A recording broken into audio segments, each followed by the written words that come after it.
«Firma o se cancela la boda», me dijeron. Esas 7 palabras resonaron en la biblioteca de roble como una sentencia de muerte. Me miraban desde arriba con la arrogancia de quienes se creen dueños del mundo, pero no sabían que en realidad estaban de pie en mi mundo, y yo estaba a punto de cobrárselo todo. Mi historia con Chloé Dubois comenzó como un cliché parisino. Nos conocimos en una pequeña galería de arte en Le Marais. Yo era Alejandro Morales, un arquitecto español que había encontrado el éxito en París con una pequeña pero innovadora firma. Ella era la encarnación de la elegancia francesa, risa fácil, un conocimiento enciclopédico sobre vinos y el tipo de belleza que hacía que la gente se girara al pasar. Nuestro romance fue un torbellino. Paseos a orillas del Sena, cenas en bistrós escondidos, fines de semana en los que el mundo parecía reducirse a su apartamento con vistas a los tejados de la ciudad. Estaba ciego de amor, o quizás elegí estarlo. Cuando me propuse, ella aceptó con lágrimas de felicidad. Fue entonces cuando entré de lleno en el universo de su familia. Los ilustres Dubois, dueños del Domaine de la Rose d'Or, un viñedo en la región de Burdeos que, según decían, llevaba generaciones en su familia y producía uno de los Grand Crus más respetados. Su padre, Jean-Pierre, era un hombre esculpido en granito y orgullo. Su apretón de manos era una prueba de fuerza y su mirada una evaluación constante. Su madre, Hélène, era la personificación de la matriarca de la alta sociedad, sonrisa de acero y palabras afiladas como cuchillos de plata. Y luego estaba Laurent, el hermano mayor, un hombre con la ambición de su padre pero sin un ápice de su carisma, cuyo desdén hacia mí era casi palpable. El fin de semana en que anunciamos nuestro compromiso en el château familiar fue mi primera inmersión en sus aguas heladas. El domaine era impresionante, sin duda. Hileras interminables de vides se extendían bajo el sol de la Aquitania, y la mansión, aunque necesitaba reparaciones que un ojo entrenado como el mío no podía ignorar, exudaba una historia de opulencia. Sin embargo, bajo la superficie de cordialidad y celebraciones, sentía una corriente subterránea de desesperación. Jean-Pierre hablaba del legado y la tradición con una vehemencia que sonaba más a súplica que a orgullo. Observé las miradas tensas entre él y su esposa cuando pensaban que nadie los veía, las llamadas telefónicas susurradas de Laurent en el jardín. La fachada de prosperidad tenía grietas, y por ellas se filtraba el inconfundible olor a decadencia. Chloé parecía ajena a todo, o era una actriz consumada. Flotaba por las habitaciones, hablando de los planes de la boda, de cómo restauraríamos el ala oeste después de casarnos, de cómo mi éxito sería la inyección de vida que el domaine necesitaba. Al principio sus palabras me parecieron un sueño compartido, un arquitecto reviviendo un château histórico junto a la mujer que amaba. ¿Qué podría ser más perfecto? Pero pronto, la palabra contrato empezó a surgir en las conversaciones con Jean-Pierre. Al principio lo llamó un acuerdo prematrimonial para proteger el patrimonio de Chloé. Luego evolucionó a una alianza estratégica. Finalmente, se convirtió en una condición innegociable para la boda. Querían que fusionara mi firma de arquitectura y mi cartera de inversiones con la gestión del domaine en una nueva sociedad, donde ellos, por supuesto, tendrían el control mayoritario. Era una forma elegante de pedirme que les entregara mi fortuna para tapar sus agujeros. Cada vez que intentaba hablar con Chloé sobre lo irracional de la propuesta, ella desviaba el tema con un beso o un «Papá solo quiere lo mejor para nosotros, mon amour. No te preocupes por esos detalles aburridos». Pero yo sí me preocupaba, porque mi éxito no se basaba en la suerte, sino en nunca ignorar los detalles. Y los detalles aquí apestaban a trampa. La víspera de la boda, el ambiente en el château era una extraña mezcla de frenesí, y solemnidad. Floristas, personal de catering y organizadores de eventos pululaban por los jardines y salones, creando una ilusión de cuento de hadas. Pero dentro de la oscura biblioteca, con sus paredes forradas de libros que nadie había leído en décadas y el aire cargado con el olor a cuero viejo y tabaco rancio, la realidad era mucho más cruda. Me habían convocado a una reunión final. Era una emboscada. Jean-Pierre estaba sentado detrás de un imponente escritorio de caoba, flanqueado por Hélène y Laurent. Chloé estaba de pie junto a la ventana, dándome la espalda, su silueta recortada contra la luz grisácea del atardecer. Su postura era rígida, una estatua de mármol que se negaba a enfrentar la carnicería. En el centro del escritorio, un único documento encuadernado en piel esperaba como una víbora enroscada. «Alejandro, siéntate», dijo Jean-Pierre. Su voz no admitía réplica. No lo hice. Preferí quedarme de pie, sintiendo que ceder ese pequeño trozo de terreno sería el comienzo del fin. «Vamos a dejarnos de sutilezas», comenzó, juntando los dedos de sus manos. «Apreciamos tu afecto por nuestra hija. Pero el domaine de la Rose d'Or es más que una simple propiedad, es un legado, y los legados requieren sacrificios». Laurent deslizó el contrato por la superficie pulida de la mesa. «Es una versión revisada del acuerdo, una formalidad», añadió con una sonrisa torcida. Lo tomé. Las páginas eran pesadas, el lenguaje legal, denso y deliberadamente confuso. Pero el resultado era claro. No solo les cedía una participación mayoritaria en mi empresa, sino que también me hacía personalmente responsable de deudas preexistentes que no estaban especificadas, dándoles un poder notarial casi ilimitado sobre mis finanzas personales.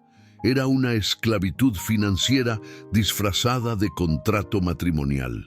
Levanté la vista del papel y mis ojos buscaron a Chloé. Ella se giró por fin, pero no me miró a mí, sino a su padre. Su expresión era una máscara de fragilidad calculada. «Cariño», dijo en un susurro, «es por nuestro futuro, por la familia». Fue en ese preciso instante cuando el castillo de naipes de mi amor por ella se derrumbó. No era una víctima inocente atrapada en el juego de su familia. Era una jugadora activa, el cebo endulzado para atrapar al pez gordo. El dolor fue agudo, una cuchillada fría y precisa en el corazón. Pero debajo del dolor, algo más duro y frío comenzó a solidificarse. La resolución. «Esto es inaceptable», dije con una calma que pareció sorprenderlos. «Esto no es una alianza, es un saqueo». La sonrisa de Jean-Pierre se desvaneció, reemplazada por una mueca de desprecio. Se puso de pie, apoyando los nudillos en la mesa. «Te crees muy listo, ¿verdad? El arquitecto que vino de la nada. Déjame explicarte cómo funciona el mundo real, muchacho. Tienes dos opciones. O coges esa pluma y firmas ese documento ahora mismo, asegurando tu lugar en esta familia y un futuro con mi hija. O te vas por donde has venido, pero que te quede claro». Se inclinó hacia adelante, su voz bajó a un grufido amenazador. «Firma o se cancela la boda, y te aseguro que Chloé no derramará ni una lágrima por ti». El ultimátum quedó suspendido en el aire, denso y sofocante. Hélène me miraba con una superioridad gélida. Laurent sonreía abiertamente, saboreando mi humillación. Y Chloé simplemente se alisó el vestido, un gesto indiferente que lo decía todo. Me miraron, los tres, como un tribunal que ya ha dictado sentencia, esperando mi inevitable rendición. El novio desesperado, el extranjero deslumbrado por su apellido. ¿Qué otra cosa podía hacer sino obedecer? Cogí la pluma de plata que había sobre el escritorio. Sentí su peso en mi mano. El silencio en la habitación era absoluto, solo roto por el tic-tac de un reloj de pie que marcaba los segundos de mi supuesta derrota. Sostuve la pluma de plata durante un largo instante. La familia Dubois me observaba con una mezcla de impaciencia y triunfo. Esperaban que mi mano temblara, que mis hombros se hundieran en señal de derrota antes de estampar mi futuro en la línea de puntos. En lugar de eso, dejé la pluma suavemente sobre el escritorio, junto al contrato. El ligero clic de la plata contra la madera resonó en el silencio. «Tienen razón», dije, mi voz tranquila pero cortante. «Hay que tomar una decisión». Me di la vuelta y caminé hacia la puerta de la biblioteca. «¿A dónde vas?», espetó Jean-Pierre, su rostro enrojeciendo de ira. «¡No hemos terminado!». No respondí. Salí al gran vestíbulo, donde el caos de los preparativos de la boda se había calmado. Algunos miembros del personal daban los últimos retoques a los arreglos florales. Les ignoré y saqué mi teléfono móvil. La familia me siguió, sus pasos resonando con urgencia en el suelo de mármol. «Alejandro, esto es un insulto», siseó Hélène. Marqué un número de mi lista de contactos. La llamada fue atendida al primer tono. «Sofía», dije en perfecto español, sabiendo que su comprensión del idioma era limitada y que eso les descolocaría aún más. «Todo está confirmado. Puedes proceder con la directiva cosecha dorada. Notifica al consejo y por favor envía los correos de ejecución a los acreedores ahora mismo». Hubo una pausa. «Sí, a todos ellos. El periodo de gracia ha terminado». Terminé la llamada y guardé el teléfono en mi bolsillo. Me volví para enfrentarlos. Sus rostros eran un lienzo de confusión y furia. «¿Qué crees que estás haciendo?», ladró Laurent. «¿Llamando a tus abogados? Es demasiado tarde para renegociar». Fue entonces cuando dejé caer mi propia máscara, la del arquitecto modesto y enamorado. Mi postura cambió, mi mirada se endureció. El hombre que les devolvía la mirada no era la presa, sino el cazador. «Me dieron un ultimátum, Jean-Pierre», dije, mi voz resonando con una autoridad que nunca me habían oído usar. «Firma o se cancela la boda». Pasaron meses subestimándome, viéndome como un simple peón para salvar su barco que se hunde. Creían que estaba desesperado por entrar en su familia, pero no se molestaron en investigar quién era yo en realidad. No esperaban que yo fuera el dueño. Hice una pausa deliberada, disfrutando del pánico que comenzaba a florecer en sus ojos. El dueño de Orion Capital, el consorcio de inversiones que compró la deuda total del Domaine de la Rose d'Or hace 6 meses. El impacto de mis palabras fue físico. El rostro de Jean-Pierre perdió todo su color, pasando de un rojo furioso a un blanco ceniciento. Parecía como si le hubieran succionado el aire de los pulmones. Hélène soltó un jadeo ahogado, llevándose una mano a la garganta. Laurent parpadeó, su cerebro intentando procesar una información que simplemente no encajaba en su visión del mundo. «No, es imposible», balbuceó el patriarca. «Oh, es muy posible», continué, dando un paso hacia ellos. «Vuestra gestión ha sido un desastre durante la última década. Préstamos sobre préstamos, hipotecas sobre hipotecas. Estaban a semanas de la quiebra.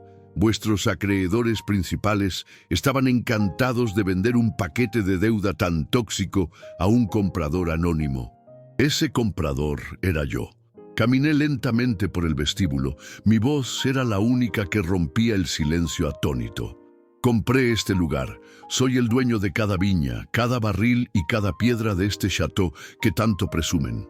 Ustedes son, para ser exactos, mis inquilinos y están en mora». Finalmente, mis ojos se posaron en Chloé. Estaba pálida como un fantasma, sus ojos abiertos de par en par, con una mezcla de horror y una incipiente comprensión. La traición que yo había sentido minutos antes ahora se reflejaba, multiplicada, en su rostro. «¿Y tú, Chloé?», dije, mi voz desprovista de toda la calidez que una vez tuvo. «Realmente esperaba que tu amor fuera lo único real en toda esta farsa. Me enamoré de ti en París, no del nombre Dubois, pero me usaste, fuiste la cara bonita de su estafa. Me pregunto, ¿cuánto de todo esto sabías?». Ella no pudo responder. Las lágrimas silenciosas comenzaron a trazar un camino por su maquillaje perfecto. El altar había temblado y las máscaras, una por una, se habían hecho añicos en el suelo de mármol. El caos que siguió a mi revelación fue silencioso, pero devastador. No hubo gritos ni platos rotos, solo el sonido de un imperio familiar derrumbándose sobre sí mismo. Jean-Pierre se desplomó en una de las sillas ornamentales del vestíbulo, un hombre repentinamente viejo y frágil, despojado de su orgullo. Hélène intentó mantener la compostura, pero el temblor de sus manos la delataba. Laurent me miraba con un odio impotente, el de un depredador que descubre que ha estado jugando en la jaula de un león. La boda, por supuesto, estaba cancelada, pero la ironía era que la decisión ya no era suya, era mía. Mi equipo legal, liderado por Sofía, que llegó en un coche negro y elegante una hora más tarde, fue la imagen de la eficiencia implacable. Se instalaron en la misma biblioteca donde me habían amenazado y comenzaron a presentar los documentos. No ejecuté la hipoteca de inmediato. Eso habría sido demasiado simple, demasiado piadoso. Mi venganza no era una explosión, sino un lento y metódico desmantelamiento de todo lo que ellos representaban. Presenté a Jean-Pierre un nuevo contrato, el único que importaba ahora. No le quitaba el domain, le quitaba el poder. Le permitía a él y a su familia seguir viviendo en el château, conservando la apariencia de su estatus. Sin embargo, el documento le despojaba de toda autoridad en la gestión del viñedo. Yo, a través de Orion Capital, tomaría el control total de la producción, las finanzas y la estrategia de marca. Él sería relegado a un rol de embajador histórico, una figura decorativa obligada a sonreír en eventos y ver cómo yo, el extranjero al que despreciaba, reconstruía su legado de la manera correcta. Su castigo no era la pobreza, sino la humillación diaria de ver su sueño en manos de su enemigo y saber que prosperaría no por él, sino a pesar de él. Hélène intentó apelar a mi sentido de la decencia, pero sus palabras sonaban huecas. Laurent, después de un arrebato de insultos, fue informado de que su puesto de director de ventas había sido eliminado. En cuanto a Chloé, vino a buscarme mientras yo estaba en la terraza, contemplando las hileras de viñedos que ahora eran míos. El sol se ponía, tiñendo el cielo de naranja y púrpura. Estaba llorando, esta vez de verdad. Habló de un error, de la presión de su padre, de que me amaba de verdad. Sus palabras podrían haber sido ciertas o podrían haber sido el último intento desesperado de una jugadora que había perdido la partida. La miré y por un momento sentí el eco del amor que había tenido por ella, pero estaba roto, irreparablemente. El amor no pone un precio a la confianza, Chloé, le dije en voz baja. No tiende trampas. Lo que sea que sintieras o creyeras sentir fue enterrado en esa biblioteca. No te deseo ningún mal, pero no hay lugar para ti en mi futuro, tampoco aquí. Le dejé claro que, aunque sus padres podían quedarse, ella tendría que buscar su propio camino, lejos del único mundo que había conocido. Su herencia, la que tanto habían intentado proteger, ya no existía. En los meses que siguieron, me sumergí en la revitalización del Domaine de la Rose d'Or. Invertí en nueva tecnología, contraté a un enólogo de renombre y renegocié los contratos de distribución. El trabajo era duro, pero cada pequeña victoria era una satisfacción profunda. Los Dubois seguían allí, fantasmas en su propia casa, observando desde las ventanas cómo su mundo era transformado por el hombre al que habían intentado destruir. Esa era mi verdadera venganza. No una destrucción ruidosa, sino una creación silenciosa sobre las cenizas de su arrogancia. Una tarde, de pie entre las vides, sentí la brisa fresca y el olor a tierra húmeda. El sol calentaba mi rostro. Había perdido un amor, pero había ganado algo mucho más valioso, la paz que proviene de la justicia y el control de mi propio destino. El viñedo, que había sido el escenario de una traición, se estaba convirtiendo en el símbolo de mi nuevo comienzo. La cosecha de ese año prometía ser excepcional y sería enteramente mía.